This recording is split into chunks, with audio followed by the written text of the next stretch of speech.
Hi, this is Larry Davis with PrimeLending, the Davis team, and I wanted to take a minute to send you this short video and first of all congratulate you on getting your offer accepted on your new home, and also to thank you for letting us assist with getting your home loan. Now that we are ready to start the process, we will send you your initial disclosures that you will be able to review and e-sign. We'll also order your appraisal report, and we will keep you updated on the progress of the appraisal inspection and when that is due back.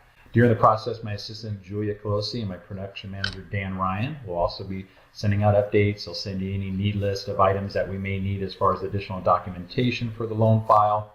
And once we get through the initial process and have a complete file, we'll get it ready to submit to underwriting for final loan approval. And we'll walk you through that process when we get there.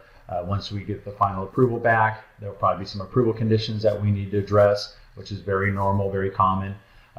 Once that is done, we'll order your final closing disclosure, which is a recap of the numbers and the original estimates that we went over in the beginning. And then we can order your final loan documents and coordinate with escrow for the final signing, work with the agents, and make sure everybody's on track to meet your closing date for the purchase. So again, we're very excited to help with your home loan. Looking forward to a smooth process. And if you need anything at all or you have any questions, please call us immediately, and we'll look forward to helping you and getting you into your new home. Have a great day.